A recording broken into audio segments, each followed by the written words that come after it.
Captain Marcus Hawk Thompson had always believed that war was like a deadly chess game. Every move mattered. Every decision could mean life or death. As he sat in the briefing room at Forward Operating Base Phoenix, staring at the intelligence photos spread across the metal table, he knew this mission would test everything he had learned in his 15 years of flying Apache helicopters. The photos showed a remote valley in the mountains, where enemy fighters had been gathering for weeks. Intelligence reports suggested they were planning a major attack on nearby villages. The enemy had chosen their position carefully, steep cliffs on both sides, only one way in and one way out. It looked like the perfect place for an ambush. Colonel Sarah Martinez, the base commander, pointed to the satellite images with her laser pointer. "Gentlemen, this is what we're dealing with. Our sources tell us there are at least 50 fighters, holed up in this valley.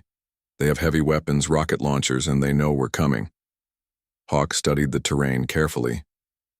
The valley was narrow, maybe 200 meters wide at its mouth, tapering to less than 50 meters at the far end. Rocky outcroppings provided perfect cover for anyone wanting to set up an ambush. The whole setup screamed danger to any pilot with experience. "Sir, this looks like a trap," said Lieutenant Jake Viper Rodriguez, Hawk's wingman for the past 2 years. Jake was young but sharp, with reflexes that had saved both their lives more than once. "If we fly into that valley, we'll be sitting ducks." The colonel nodded grimly. "That's exactly what it is, Lieutenant. But intelligence believes they're using this location to coordinate attacks on 3 different villages. We can't let that happen. Civilian lives are at stake." Hawk leaned back in his chair, his mind racing through possibilities. He had flown missions in similar terrain before, but never against an enemy that had weeks to prepare. The Apache was a formidable machine, armed with Hellfire missiles and a 30mm cannon that could tear through armored vehicles like paper. But even the best weapon was useless if you flew straight into a well-planned ambush. "What's the timeline?" "Colonel?" Hawk asked. "Intelligence suggests they'll move against the villages within 48 hours. We need to hit them before then." She paused, looking around the room at the assembled pilots. "I won't lie to you. This mission has a high risk factor. But you're the best pilots we have, and those villagers are counting on us." After the briefing, Hawk walked out to the flight line where his Apache waited. The AH-64D Longbow Apache was a masterpiece of military engineering. Its twin engines could push it to speeds over 180 miles per hour, while its advanced targeting systems could lock onto multiple enemies simultaneously.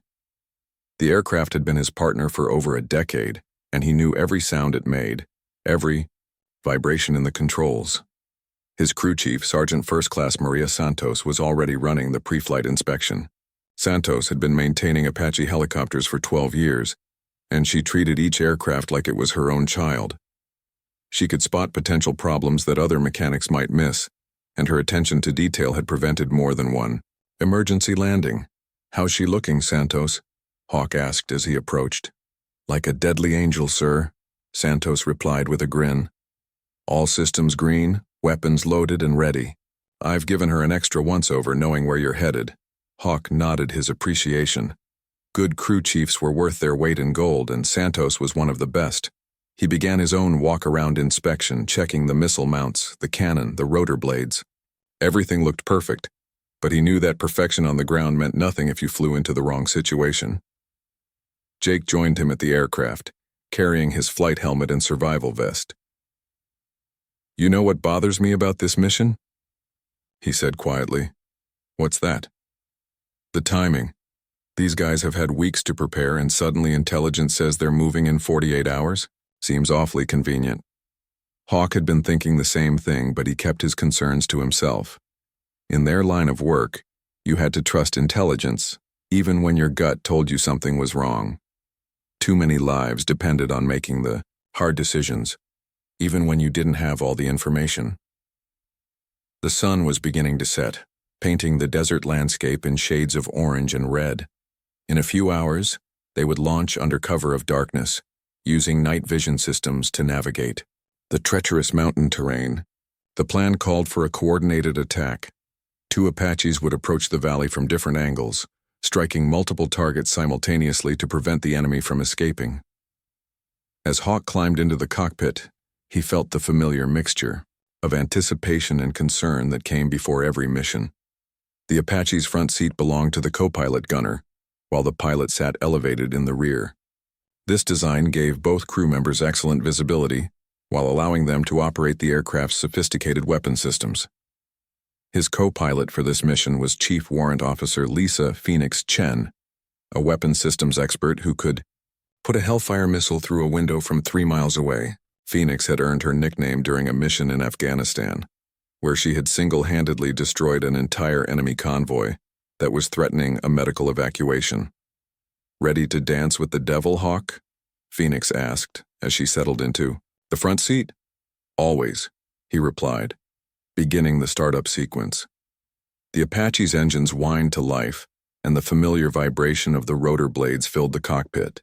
All around them, the night came alive with activity as ground crews made final preparations. As they waited for final clearance, Hawk found himself thinking about the intelligence photos again. Something about the enemy's position bothered him, but he couldn't put his finger on what it was. The location was perfect for an ambush, yes, but it was also perfect for something else. A trap within a trap.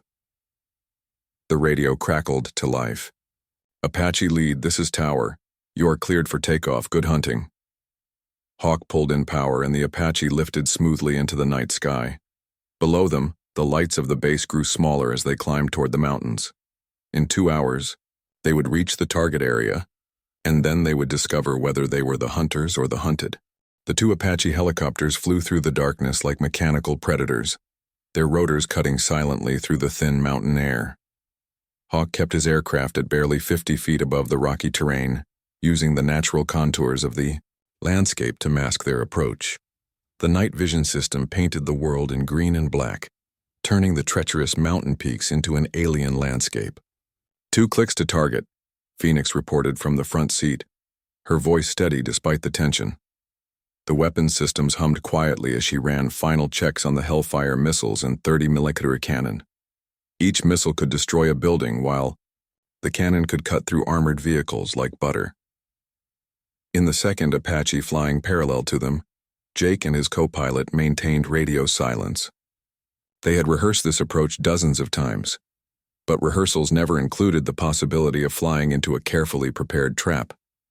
The enemy had chosen their position with the skill of professionals, and professionals didn't make mistakes easily.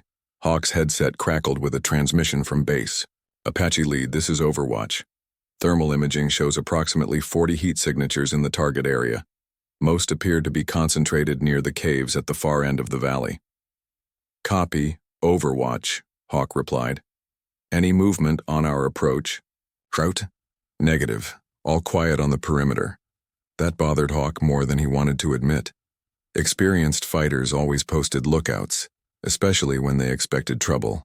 The absence of sentries could mean 2 things. Either the enemy was completely incompetent, or they wanted the Apaches to reach the valley unopposed. As they crested the final ridge before the target area, the narrow valley opened up below them, like a wound in the earth. Steep cliffs rose on both sides, creating natural walls that would funnel any aircraft into a predictable flight path. At the far end, a series of caves provided shelter from aerial attack. "Target acquired," Phoenix announced. "I have multiple heat signatures near the cave entrances. Looks like they're trying to hide vehicles under camouflage nets." Hawk studied the scene through his own thermal imaging system. Something was wrong with the picture, but he couldn't identify what. The enemy positions looked textbook perfect. Too perfect for a group of fighters who should be scrambling to defend themselves. "Apache 2, this is Lead," he transmitted to Jake's aircraft. "Begin your approach from the east. We'll take the western side. Wait for my signal to engage." "Copy, lead." Moving to attack position. Hawk banked the Apache toward the western wall of the valley, using the rocky outcroppings to mask their approach. The plan called for simultaneous attacks from both sides, preventing the enemy from escaping while maximizing the destruction of their equipment and supplies. As they descended into the valley, Phoenix began acquiring targets with the missile system. "I've got lock on 3 vehicles in what looks like a weapons cache," she reported. "Ready to engage on your command." The Apache shuddered slightly as they hit turbulence created by the valley's unique geography. The narrow space created wind, patterns that could make flying treacherous, especially at low altitude. Hawk compensated automatically, his hands steady on the controls despite the growing sense that something was terribly wrong. Apache lead. I'm seeing some unusual heat signatures. On the cliff faces, Jake's voice came through the radio. Looks like they might have positioned fighters in the rocks above us. Hawk's blood ran cold. Fighters positioned above them would have clear shots at both helicopters once they were committed to the attack run. It was a classic ambush technique. Let the enemy come to you, then hit them from unexpected angles. How many? Hawk asked. Hard to tell. The rocks are masking the signatures, but I count at least 6 positions on the north wall. Phoenix was busy with her own targeting system when she suddenly tensed. Hawk, I'm getting some weird readings here. These heat signatures aren't moving like people. They're too regular, too predictable. Before Hawk could respond, his threat warning system began screaming. Multiple missile locks from ground-based launchers were painting both Apache helicopters. The enemy hadn't been hiding in caves. They had been waiting with surface-to-air missiles for the perfect moment to spring their trap. Break left. Break left. Hawk shouted into the radio as he threw the Apache into a violent, evasive maneuver. The helicopter dropped like a stone toward the valley floor while climbing G-forces pressed both crew members into their seats. The first missile streaked past their rotor disc, missing by less than 10 feet. The second missile, fired from a different position, tracked their movement and adjusted its course accordingly. Modern surface-to-air missiles were designed to anticipate evasive maneuvers, making them extremely difficult to avoid in confined spaces. Jake's Apache was having its own problems. 2 missiles were tracking his aircraft as he tried to gain altitude and escape the valley. The narrow confines made it impossible to use speed and maneuverability effectively, exactly what the enemy had counted on when they chose this location. Flares! Flares! Phoenix shouted as she triggered the countermeasure system. Bright magnesium flares erupted from the Apache, designed to confuse heat-seeking missiles by providing alternative targets. The first missile tracking them took the bait and detonated harmlessly among the flares. But the second missile was a more sophisticated model, equipped with backup guidance systems that weren't fooled by simple countermeasures. It continued tracking the Apache's hot exhaust, closing the distance rapidly. Hawk pushed the helicopter to its limits, diving toward the rocky valley floor while pulling maximum power from both engines. The Apache's airframe groaned under the stress, but the aircraft held together. Behind them, the missile's proximity fuse activated, sending deadly fragments through the space they had occupied seconds earlier. Apache 2, what's your status? Hawk called. Taking fire from multiple positions, Jake replied, his voice strained. I count at least 8 launch sites. This wasn't intelligence failure. This was a setup. The realization hit Hawk like a physical blow. The intelligence about the impending attack on villages had been false, designed to draw Apache helicopters into this perfectly prepared kill zone. The enemy hadn't been planning to attack civilians. They had been planning to destroy the most dangerous aircraft in the American arsenal. Phoenix was working frantically with her weapon systems, trying to identify and engage the missile sites. I've got partial locks on 3 positions, but they're well concealed. These guys know what they're doing. Can you get us a shot? Hawk asked while continuing evasive maneuvers. Flying in the narrow valley was like being trapped in a shooting gallery, with enemies positioned on all sides and very little room to maneuver. Working on it, Phoenix replied, but every time I get a lock, they're firing another missile at us. It's like they have an unlimited supply. That was probably close to the truth. A well-planned ambush would include stockpiled weapons and multiple firing positions. The enemy had turned the entire valley into a killing field, with overlapping fields of fire that made escape extremely difficult. Jake's voice crackled through the radio again. Preceded, I'm showing engine temperature warnings. I think we took some shrapnel damage from that last explosion. Hawk's mind raced through their options. They could try to climb out of the valley, but that would expose them to even more ground. Fire. They could try to fight their way out, but they were outnumbered and outgunned. Or they could do something completely unexpected, something the enemy wouldn't anticipate. As another missile streaked toward them, Hawk made a decision that would either save their lives or get them killed. Instead of continuing to flee, he was going to turn the tables on their attackers. The missile warning alarms continued screaming in the cockpit as Hawk made a decision that went against every tactical manual ever written. Instead of trying to escape the valley, he suddenly reversed course and flew directly toward the heaviest concentration of enemy fire. The maneuver was so unexpected that even Phoenix gasped in surprise. "Hawk, what are you doing?" she shouted over the noise of the engines and alarms. "Something they won't expect," he replied grimly, pushing the Apache's nose down toward the valley floor. "They set up this ambush assuming we'd try to run.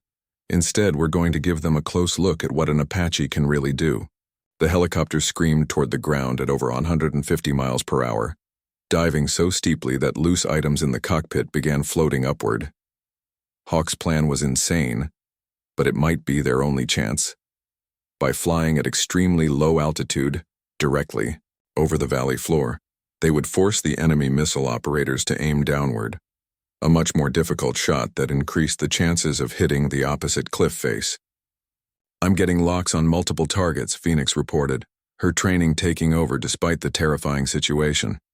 "The dive is giving me clear lines of sight to positions that were hidden before." "Take them," Hawk ordered.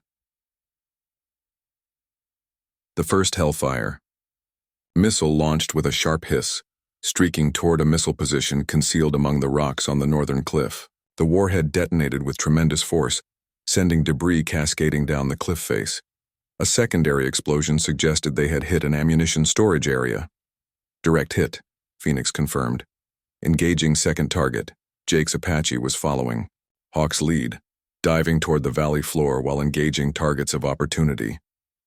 Despite the damage to his engines, Jake was still flying aggressively, using the terrain to mask his approach to different firing positions. "Apache lead. I'm seeing some interesting heat signatures near those caves," Jake reported. "Looks like they've got vehicles trying to escape through a back entrance." Hawk banked hard left to get a visual on the cave entrances.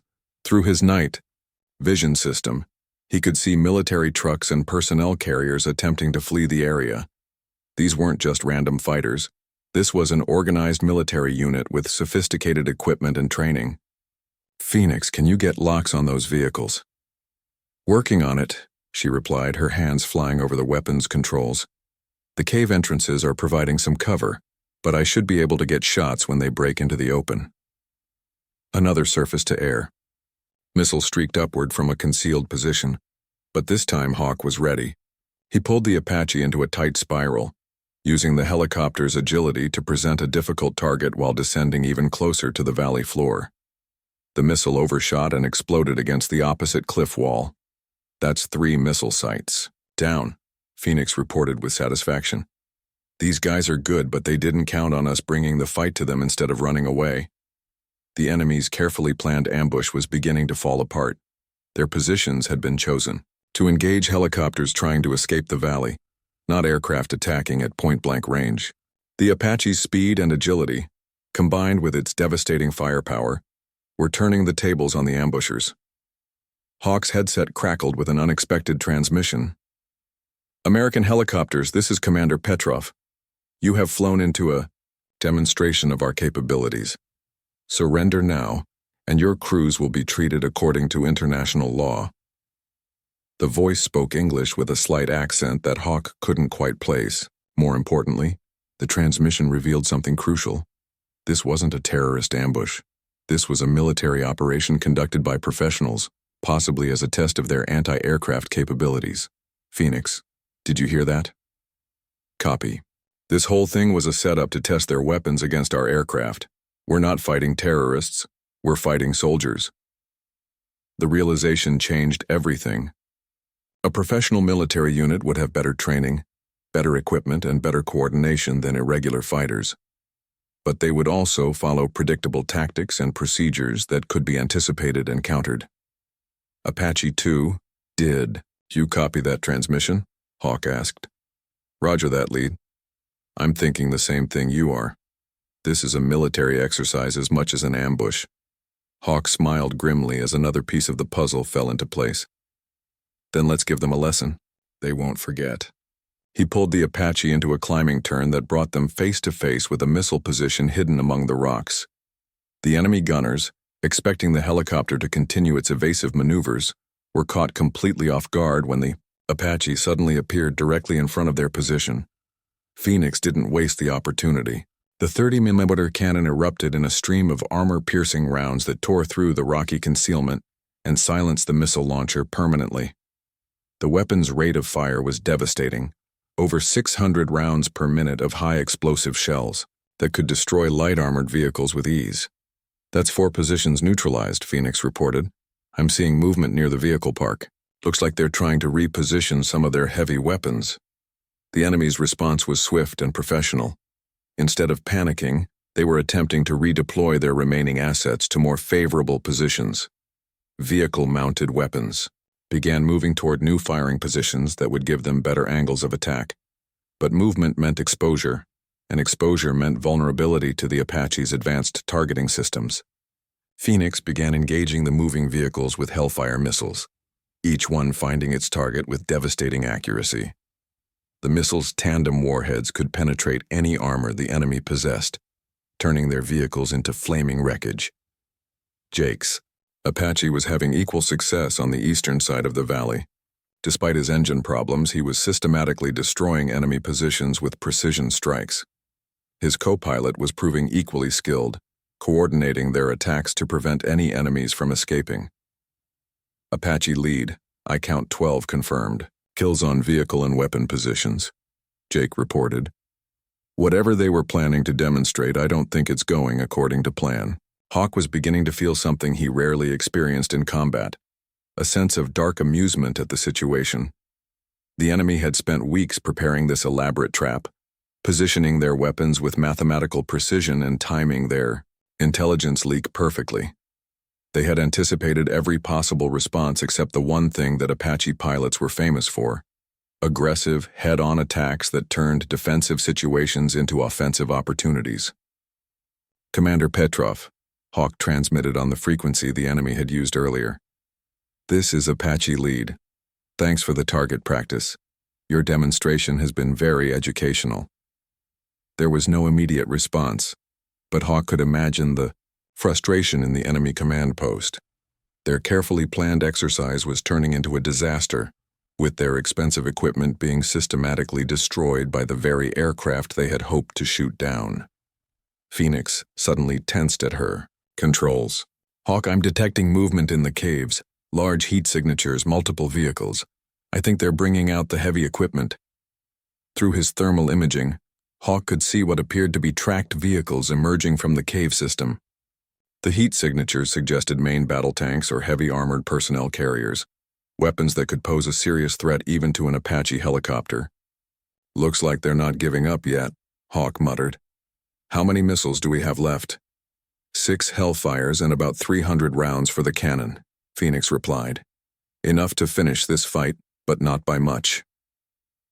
The enemy's final gambit was about to begin, and Hawk realized that the deadliest part of this engagement was still ahead of them. The heavy rumble of tank engines echoed through the valley as 3 main battle tanks rolled out of the cave system. Their thermal signatures blazed white-hot through the Apache's night vision systems, and Hawk immediately recognized the distinctive silhouette of Russian T-90 tanks, some of the most advanced armored vehicles in the world. "Well, this just got interesting," Phoenix muttered as she began acquiring targeting data on the lead tank. "These aren't export models either. Those are frontline Russian tanks with reactive armor and active defense systems." Hawk felt his pulse quicken. Modern main battle tanks were specifically designed to survive attacks from aircraft like the Apache. Their armor could withstand direct hits from most missiles, and their defensive systems could intercept incoming projectiles. Fighting tanks in a confined valley was like boxing in a phone booth, dangerous for everyone involved. "Apache 2, what's your status?" Hawk called to Jake. "Still flying, but my engine temperature is climbing. I've got maybe 10 minutes before I need to land," Jake replied. "And I'm seeing anti-aircraft guns being wheeled into position near those tanks." The enemy was deploying their final reserves, everything they had held back for the climax of their demonstration. The tanks would provide heavy firepower while the anti-aircraft guns created a wall of projectiles that would make low-altitude flying suicidal. Phoenix, can the Hellfires penetrate that armor? Depends on where I hit them and what kind of defensive systems they're running, she replied while studying the targeting data. The newer T-90s have explosive reactive armor that can defeat shaped charges. But if I can hit them from above or catch them at the right angle... The lead tank suddenly erupted in muzzle flash as its main gun fired. The 125mm shell screamed past the Apache, missing by less than 20 feet. Even a near miss from that kind of weapon would be enough to bring down a helicopter. "They're ranging us," Hawk announced, throwing the Apache into evasive maneuvers. Those gunners know what they're doing. Tank crews trained to engage helicopters were taught to lead their targets and fire into the aircraft's flight path. The 125mm gun might not have the rate of fire of an anti-aircraft weapon, but one direct hit would vaporize an Apache instantly. The second tank fired, its shell exploding against the cliff wall where Hawk's helicopter had been seconds earlier. Rock fragments showered down into the valley, creating a deadly hail of debris. The enemy gunners were good, better than Hawk had expected from what was supposed to be a demonstration exercise. "I've got lock on the lead tank," Phoenix announced. Firing Hellfire. The missile streaked downward, its guidance system tracking the tank's heat signature perfectly. But just before impact, the tank's active defense system activated. A small explosive charge detonated near the vehicle's turret, creating a cloud of metal fragments designed to destroy incoming missiles. The Hellfire detonated prematurely, its warhead exploding 20 feet above the tank's armor. The blast was impressive, but when the smoke cleared, the tank was still operational and turning its turret to track the Apache's movement. "Their defensive systems are working," Phoenix reported grimly. "I need to get closer for a more direct angle of attack." "Negative," Hawk replied immediately. "Get closer to those tanks and we'll be flying through their defensive fire. There has to be another way."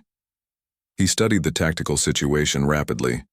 3 tanks, multiple anti-aircraft positions, and a confined valley that limited their maneuverability. The enemy had planned this engagement well, saving their best weapons for last when the Apache crews would be low on fuel and ammunition. Jake's voice crackled through the radio. "Lead, I've got an idea. What if we coordinate our attacks? Hit them simultaneously from different angles so their defensive systems can't engage all the missiles?" "That might work," Hawk replied. "But you need to get that engine problem sorted first. I don't want you losing power in the middle of an attack. Run." "Copy that. Give me 30 seconds to run some diagnostics." While Jake worked on his mechanical problems, Hawk continued evasive maneuvers to avoid the tank guns. The enemy gunners were getting better at predicting his movements, and their shells were coming closer with each shot. The valley walls were beginning to show serious damage from the impacts, with huge chunks of rock falling from the cliffs. Suddenly, Hawk's threat warning system activated again. More missile locks from ground-based launchers, but these signatures were different from the earlier weapons.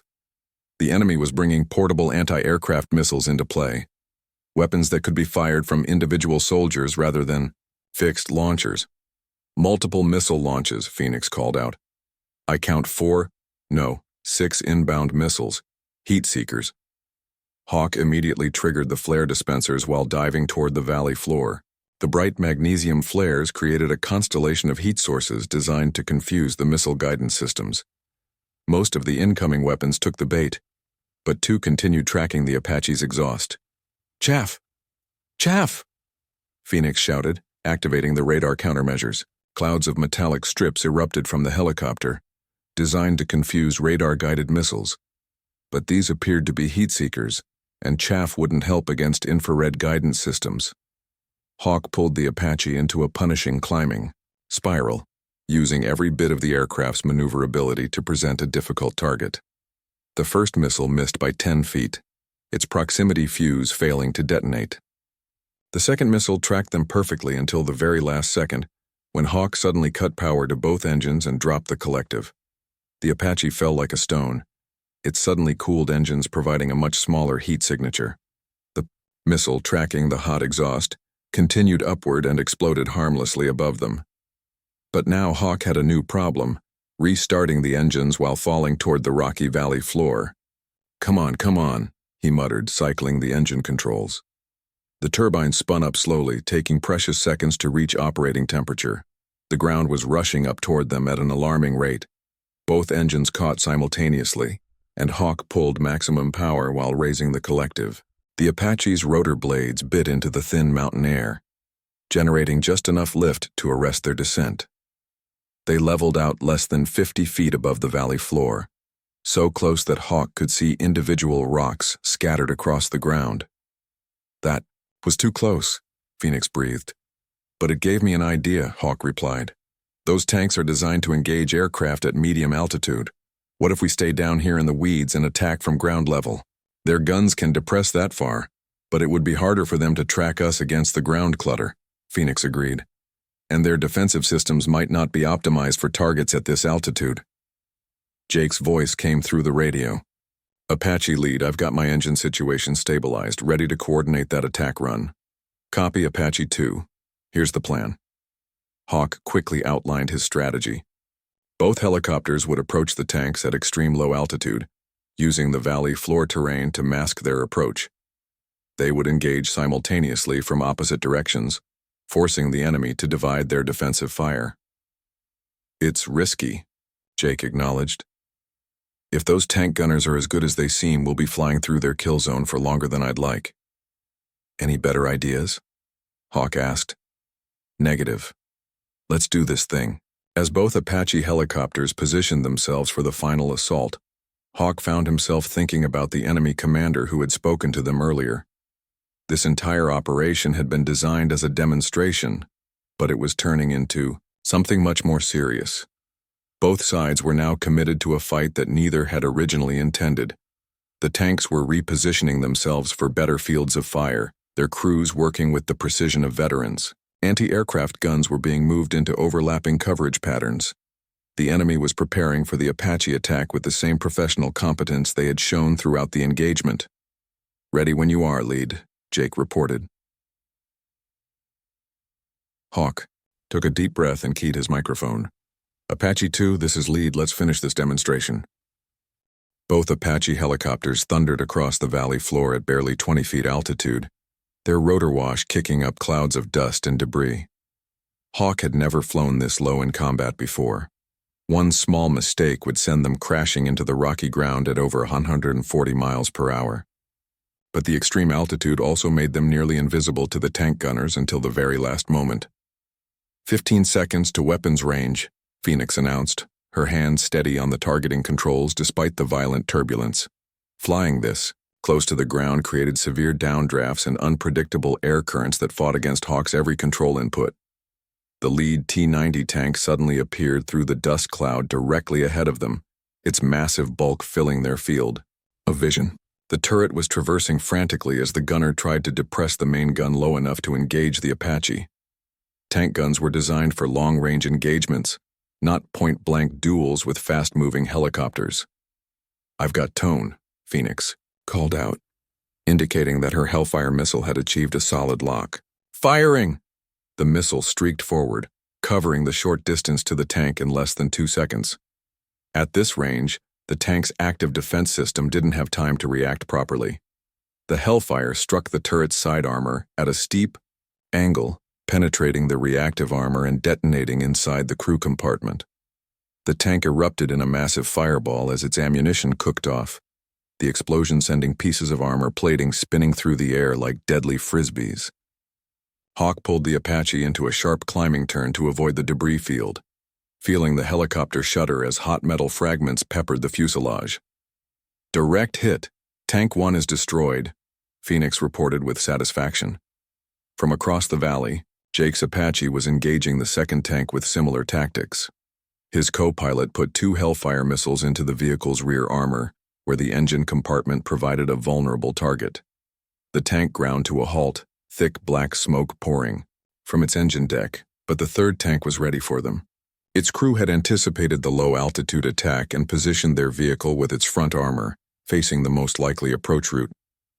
When Hawk's Apache came around for another attack run, the tank's main gun was already trained on their flight path. The 125mm gun fired with a tremendous muzzle flash that lit up the entire valley. The high-explosive shell passed so close to the Apache that Hawk could feel the shockwave through the aircraft's structure. The near miss sent shrapnel rattling against the helicopter's armor plating. "Too close," Phoenix muttered, acquiring a new target lock. "That gunner knows what he's doing." The anti-aircraft guns positioned around the tank opened fire simultaneously, creating a wall of exploding shells that filled the air with deadly fragments. Hawk threw the Apache into a series of violent maneuvers, diving and climbing unpredictably to avoid the barrage. "Apache 2, I need you to distract that tank while I come around for another pass," Hawk transmitted. "Copy. Lead. Making my run now." Jake's helicopter streaked across the valley at maximum speed, drawing the tank's attention away from Hawk's position. The enemy gunners swiveled their weapons to track the new threat, giving Hawk the opening he needed. Phoenix lined up her shot carefully, waiting for the perfect angle. The tank's front armor was too thick for a direct penetration, but the top armor over the crew compartment was thinner. She needed a steep diving attack to achieve the proper impact angle. "Hawk, I need you to get me above that tank," Phoenix said. "If I can hit the turret roof, I can punch through." "Roger that, hold on." Hawk pulled the Apache into a steep climbing turn that brought them directly over the enemy position. The maneuver exposed them to concentrated anti-aircraft fire, but it also gave Phoenix the angle she needed for a top attack shot. "Firing Hellfire," Phoenix announced. The missile dove downward like a hunting falcon, its guidance system locked onto the tank's heat signature. This time, there was no defensive system that could intercept it. The weapon struck the turret roof and penetrated into the crew compartment before detonating. The third tank died in a spectacular explosion that sent its turret flying 30 feet into the air. The blast was so powerful that it shattered windows in buildings over a mile away, and the shockwave knocked loose rocks from the cliff faces. "That's all 3 tanks," Phoenix reported, "but we've got more problems incoming." She was right.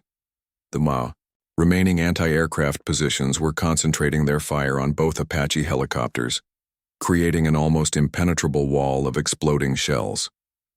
Hawk could see muzzle flashes from at least 6 different gun positions, all firing in coordinated patterns designed to trap aircraft in overlapping kill zones. "Apache 2, what's your fuel situation?" Hawk asked, while dodging another salvo of anti-aircraft fire. "Getting low," Jake replied. "And my engine temperature is climbing again. I think we took more damage than I realized." The tactical situation was becoming untenable. They had destroyed the enemy's heavy armor, but the remaining weapons were specifically designed to kill helicopters. Staying in the valley much longer would be suicide, especially with Jake's mechanical problems. Then Hawk heard something that made his blood run cold. Laughter coming through the radio on the frequency Commander Petrov had used earlier. It wasn't the bitter laughter of defeat, but the satisfied chuckle of someone whose plan was working perfectly. "American pilots." Petrov's accented voice came through the static.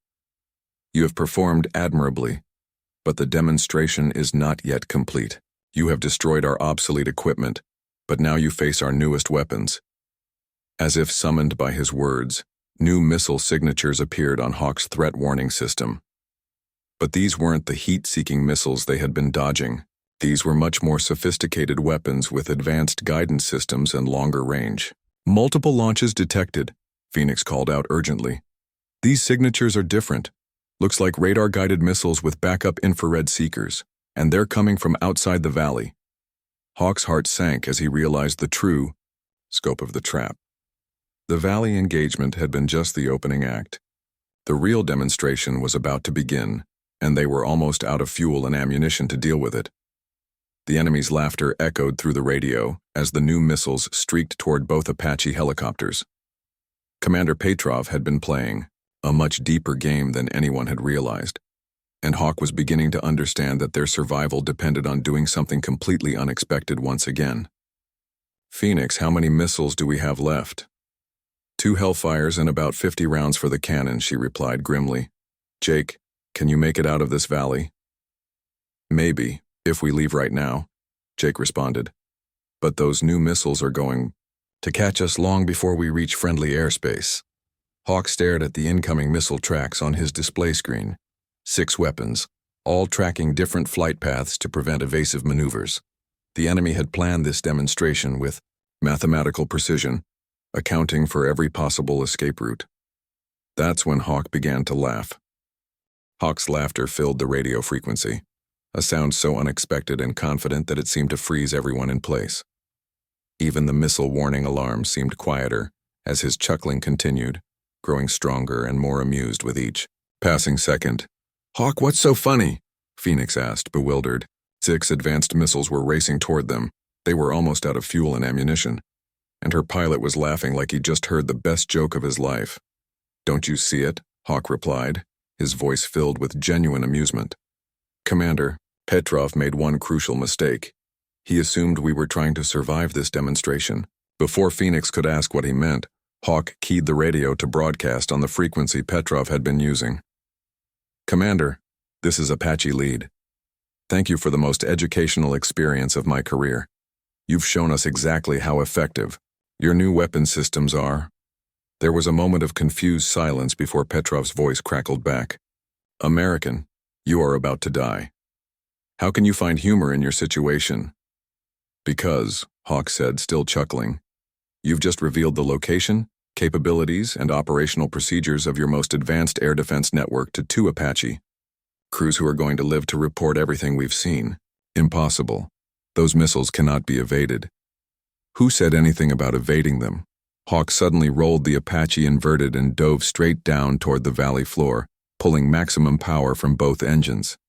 The maneuver was so violent that loose equipment flew around the cockpit and Phoenix had to fight against the G-forces to maintain consciousness. But Hawk wasn't trying to outrun the missiles.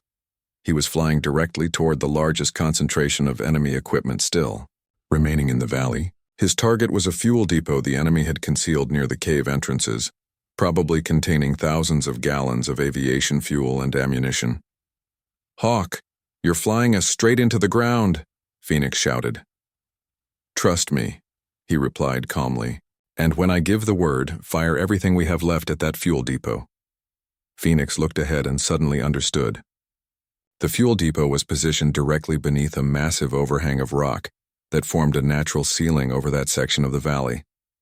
If they could detonate that fuel while the missiles were tracking them. "Apache 2, follow my lead," Hawk transmitted to Jake.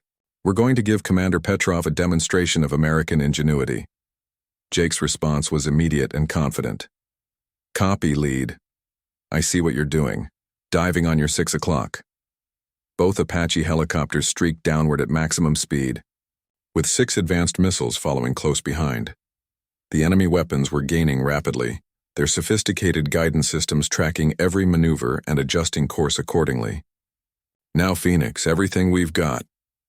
The remaining Hellfire missiles launched simultaneously, streaking toward the concealed fuel depot. Phoenix also opened fire with the 30mm cannon, sending armor-piercing rounds into the storage tanks. Jake's aircraft was doing the same, concentrating all their remaining firepower on a target the enemy had never expected them to attack. The fuel depot erupted in a massive fireball that rose hundreds of feet into the air. The explosion was so powerful that it brought down sections of the cliff face, creating an avalanche of rock that crashed into the valley floor. The natural overhang that had protected the depot became a deadly trap as thousands of tons of stone collapsed downward. The 6 incoming missiles, tracking the Apache helicopters through their terminal guidance phase, flew directly into the expanding fireball and falling debris. 5 of them detonated prematurely in the explosion, while the 6th was crushed by a falling boulder the size of a city bus. Hawk pulled the Apache out of its dive just above the valley floor, flying through the edge of the blast zone with chunks of burning debris falling all around them. The helicopter's armor plating rang like a bell as hot metal fragments bounced off the fuselage, but the aircraft held together. "Apache 2, status report," Hawk called. "Still flying, still laughing," Jake replied. "That was either the craziest thing I've ever done or the most brilliant.